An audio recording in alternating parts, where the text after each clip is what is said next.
Hawaiian artist Lehuauakea shows us their traditional ways of kapa making, a fiber made from trees and shrubs. Plus, renewable energy gets a boost on sovereign lands across the country. And we learn more about the state of gaming from John Tahsuda. I'm Mark Trahant, filling in for Aaliyah Chavez. Join us for those interviews, plus headlines from the ICT newscast. The Walter Cronkite School of Journalism and Mass Communication at Arizona State University is honored to be a supporter of Indian Country Today. Working with award-winning professors, Cronkite students learn news reporting, social media, shooting and editing videos, and producing content for communications industries. Cronkite's 15 professional programs give students the opportunity to cover critical issues throughout the U.S. and beyond. Learn more at cronkite.asu.edu.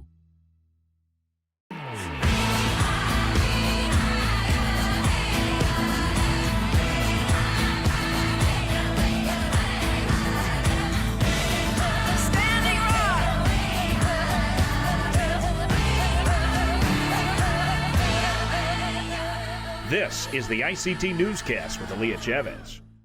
Thank you for joining us. I'm Mark Trahant. Aaliyah Chavez is away.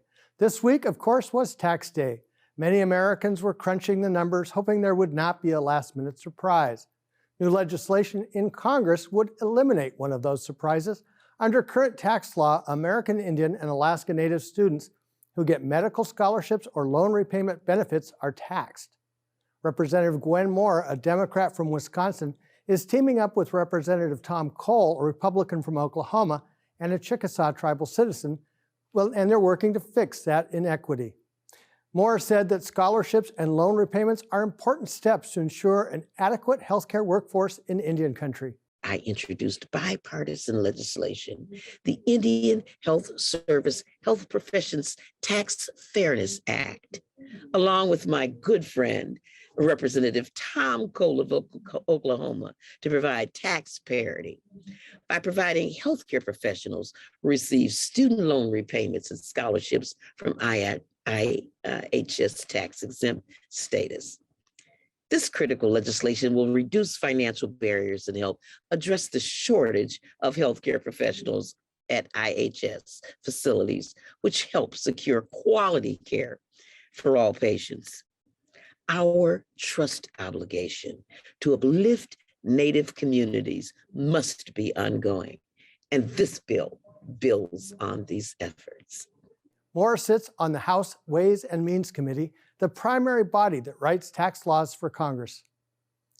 The first Native nation to legalize marijuana continues to break new ground in evolving and expanding the cannabis industry. Stuart Huntington has more on the Flandreau Santee Sioux tribe's growing marijuana operations.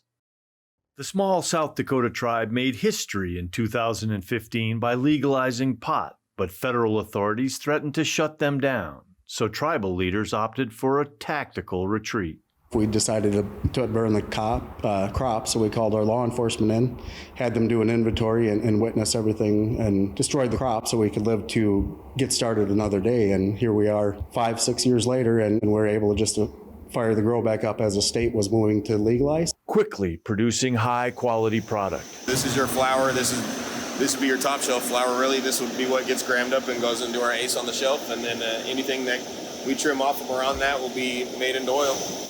Last summer, after state voters legalized medical marijuana, the tribe launched Native Nations Cannabis on its reservation and opened South Dakota's first and still only medical marijuana dispensary, more than a year before the state finalized its regulatory procedures. There's been a little pushback from some in state law enforcement who thought the tribe was jumping the gun. The tribe has taken the position that for individuals who are arrested with having products from our facility, that will pay for their criminal defense. But business is booming. We've grown to approximately 50 employees right now, almost overnight. We can't pump products out fast enough. We don't have the correct grow capacity, which is why we're adding more grow capacity. The tribe has 2 new growing facilities under construction to provide the raw material for its state-of-the-art processing lab, but the tribe has even greater ambitions. Soon, state licensed dispensaries will open in Flandreau, eyes serving that market. We're looking to expand and get on the state side in South Dakota, as well as other jurisdictions. But we purchased a building out in Mitchell, South Dakota, former Shopco building that's a decent setup to get started. Really, there's no other legal product in the state right now except for what we're doing. So everybody's going after dispensaries, but there's no marijuana. The small tribal nation is taking a big lead in this nascent industry. In the Midwest, we're the only operation that's growing, processing, and selling from Denver to Illinois. And the tribe stands ready to lend a hand to other Native nations. If anybody's interested in talking, we're very open. We're easy to get a hold of, and we're open to site visits for people to come here, and we're willing to help any way we can. In Flandreau, South Dakota, this is Stuart Huntington for ICT. And those are the headlines for the ICT newscast. Coming up, solar, wind, and geothermal energy bring new meaning for tribal sovereignty. But first, we'll learn how one Hawaiian artist takes a new approach to traditional kapa making.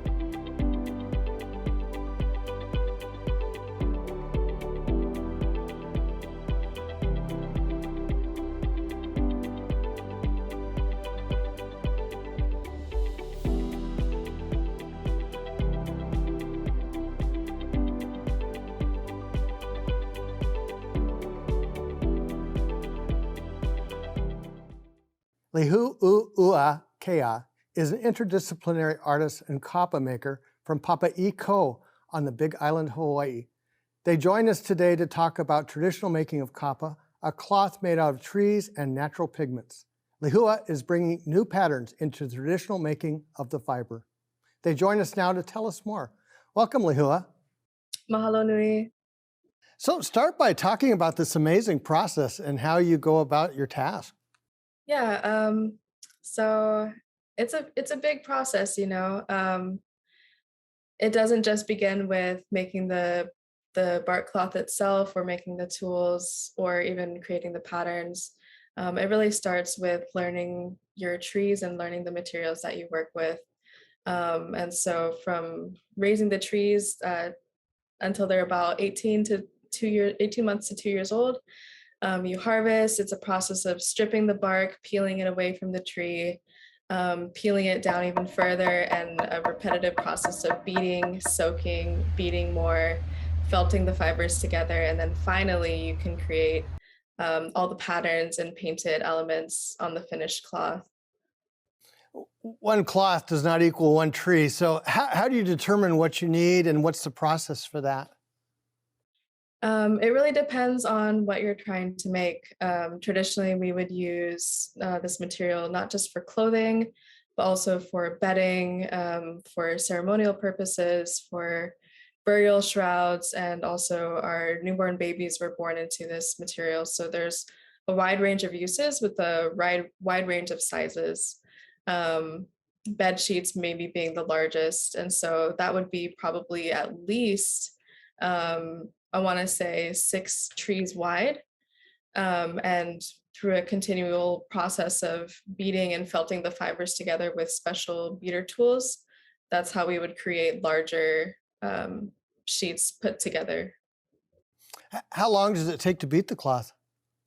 That's such a good question, you know, because I think a lot of artists would say it took them their whole lifetime to create something. You know, and I definitely believe in that for myself, kind of reclaiming this practice for Kanaka Maoli, for my community, for my family. But if we're just going from the point of when the tree is harvested and gathered and processed, probably about, you can make a cloth in one day, the most basic kind, or if you're creating the most refined cloths that Hawaii was known for, probably at least several weeks to a month.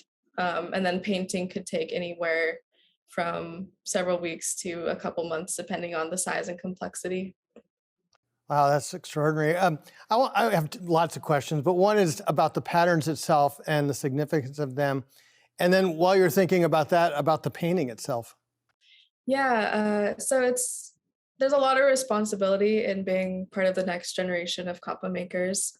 And part of that is understanding where this tradition is coming from and respecting the patterns and their lineage. A lot of the patterns that I am able to use are free of restrictions. We call them noa.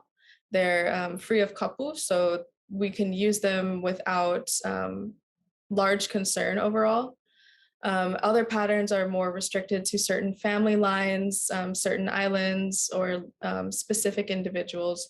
And so you really want to make sure that you're understanding where the patterns are coming from before using them in your own work, possibly inappropriately. So I use a mix of the restriction-free patterns and patterns that I create myself, so that we're not only reviving this practice, but adding to it and creating new ways to tell new stories, and so that my descendants and their descendants have new patterns that I've created as a contemporary maker, so that we can continue passing this work down and adding to it. I'm so intrigued with the idea of indigenous property rights, and I've seen that play out in other forms of traditional craft and art. How does that determine? Is it something everybody knows? Is it something people talk about? How is it communicated on who does what with patterns and such? Yeah, I mean, I think it's kind of similar in other indigenous communities where if you're raised in that, it's just going to be kind of conversation that happens organically. It's not really something that you're sat down and taught all the time. It's something that you just kind of learn in a culture of respect and understanding that everything has a meaning and a purpose. And sometimes you don't always have a right to those meanings or purposes. And so it's just like our tattoos, like the markings that I've received traditionally, they're specific to me and my family, and no one else would have the same exact tattoo. And so applying that into our material culture and kapa patterns, it's the same kind of practice, understanding and respecting your position in the community and what your role is to serve your people. We only have about a minute left. Can you tell me about your favorite pieces? Yeah, I think one of my favorite pieces is actually the one that I created this summer in Santa Fe. It's about Haumea, which is our female kind of creative entity of fertility and childbirth. And it's done in red pigment, which symbolizes Haumea, the red menstrual earth of our land. And the patterns also reference specific kinolau, or earthly forms that she may take on this plane. So that, I think, was one of my favorite that I did last year. But it's so hard to pick a favorite, each piece tells a story, and I'm just part of this continuing tradition. So everything has a purpose. Well, thank you so much for joining us today, Lehua. Mahalo.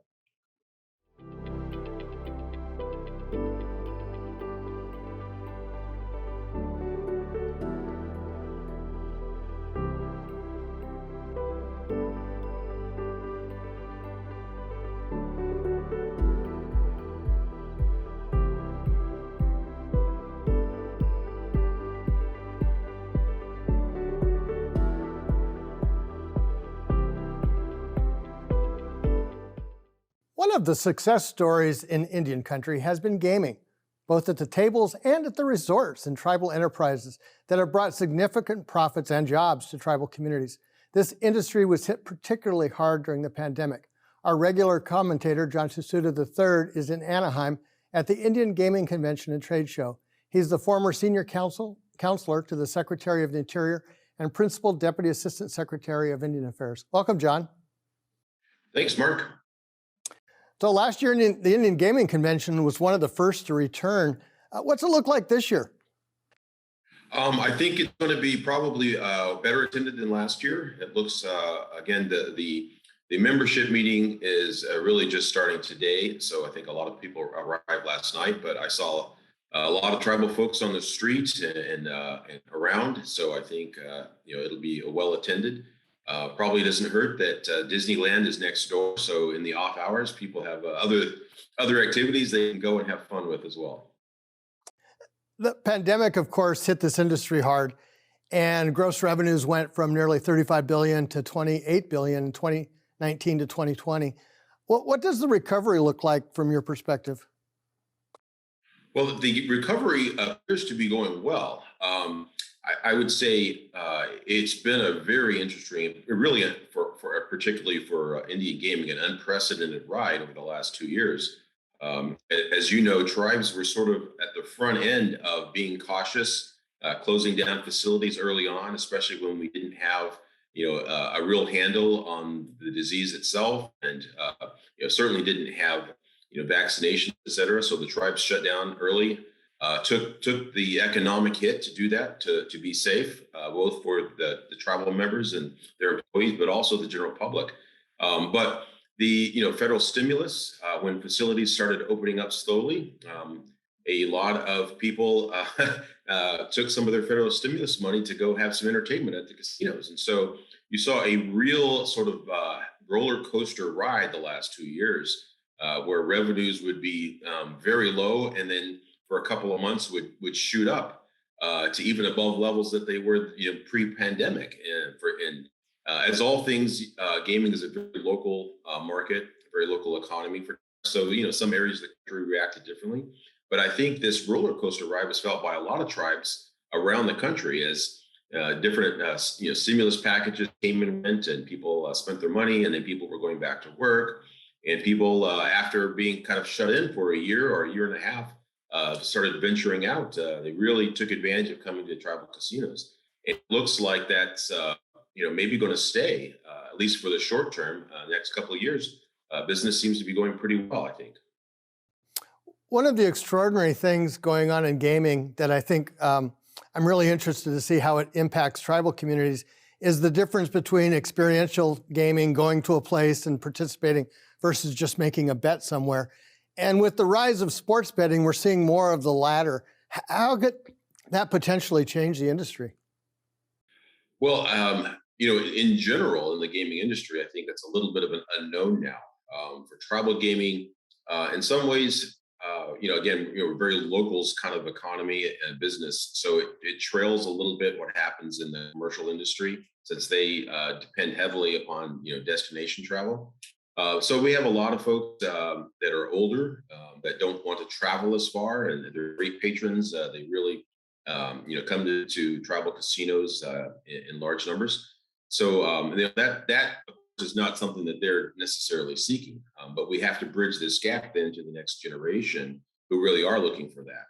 And some tribes are experimenting with these experiential types of gaming, and it's unclear at this point how well they will translate in economic terms, which is at the end of the day the bottom line. Speaking of the bottom line, Earth Day is Friday, and we only have about a minute left, but I want to ask you about this tension really present in this administration about how far to go toward development versus how far to go on climate mitigation. It is, and again, we're at a very interesting time in history with what's going on worldwide. I do think that, from my perspective, for energy development, particularly oil and gas, and even mining, while they are, dirty in a sense industries, nobody in the world does it better than the United States. Nobody does it cleaner. Nobody does it safer. And so it seems a little short-sighted to me that we would turn to places like Venezuela, which, not only is a sort of a rogue country, rogue nation, but the way that they extract oil there is just incredibly harmful to the environment. And so if this is a short-term need to try to get past the next year or so and conflicts going on in Ukraine, et cetera, then it seems like, the United States industry could handle it better than anybody else. And I would certainly hope that this administration would take a look at that. And I don't know how much damage that ultimately does to their climate plans, but certainly the economic needs of the nation and the world would be helped by it. Thank you so much, John. Thanks, Mark. Always fun.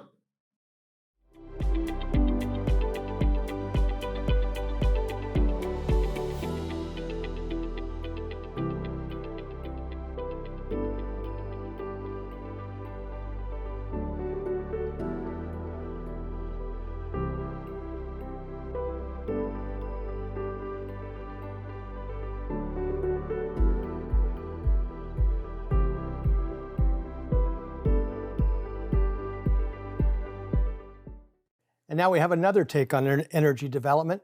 Tribes across the country are taking sovereignty to the next level by creating power sources that are renewable and environmentally friendly. In our special project at the Crossroads, Ted McDermott looks at efforts by tribes in geothermal, solar, and wind power to meet the needs of citizens. Welcome, Ted. Thanks for having me. Let's jump right in. You've reported from Florida to Alaska. Dozens of tribes are working to harness energy from wind, sun, and water to generate millions of dollars in revenue and to create jobs. Tell us about that. Well, yes. I mean, there's quite a array of projects. As I'm sure you can imagine, the geography of tribal lands varies quite a bit, and so do the kinds of renewable energy sources that make sense on different kinds of land. So I tried to kind of, summarize what different tribes are doing, kind of take some representative examples and put them together to show how tribes are pursuing different options and how that's leading to both sovereignty, resiliency in the face of climate change, and importantly, job creation. One of the areas you looked at that I thought was fascinating was the future of solar.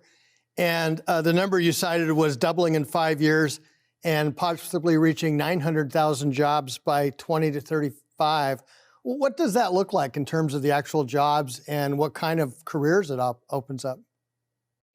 Yeah, it's hard to predict in some ways, but there's sort of two primary routes that tribes are going in, and they have different effects on job creation. One is to pursue large-scale utility level solar projects that produce so much power that it can be sold. You provide power on a reservation, but also be sold off reservation. And you see this, as you'd probably imagine, in the Southwest, where the Moapa Band of Paiutes, for example, which is located near Vegas, or the Navajo Nation, which I write about quite a bit in my story. But that does not create quite as nearly as many jobs, some people say, directly, as residential projects, which a lot of tribes are pursuing to reduce costs for low-income people or elders or just the general population, the tribe itself. So there's these two routes, and experts say that residential solar projects produce more jobs per megawatt by a factor of about 10. But tribes like the Navajo Nation say that even though some of their utility scale projects don't create as many jobs directly, they can provide an economic boost that can be invested in other sectors to create jobs elsewhere. So it's not quite as simple as just direct job creation. Well, in fact, that's interesting because part of the simple argument, if you look around the world, there's a lot of efforts being made in microgrids, and it's the same thing as if you do a block, you can do a lot more jobs than if you do a plant serving a city. Exactly, yes. It's kind of counterintuitive, but the smaller the project, the more jobs is I think a fair way to put it, at least directly. But again, I think that this potential for a tribe like the Navajo Nation is real. That they could even to pursue more in the green energy sector, it reinvest money by selling utility scale solar, and then potentially President Nez from the Navajo Nation has sort of raised this possibility of building solar panels on the nation land, other kinds of things like that. So the Navajo Nation that you mentioned has gone through a lot of energy transition with the closure of one major plant and two more coming online or down the road. What are some of the things the Navajo Nation is thinking about as part of this transition?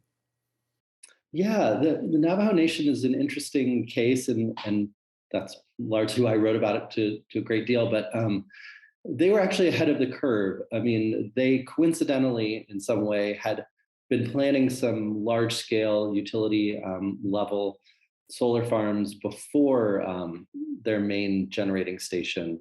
Not there. I mean, it was owned by a private company, but it was on their land. So they had started that, but when that station closed, it was,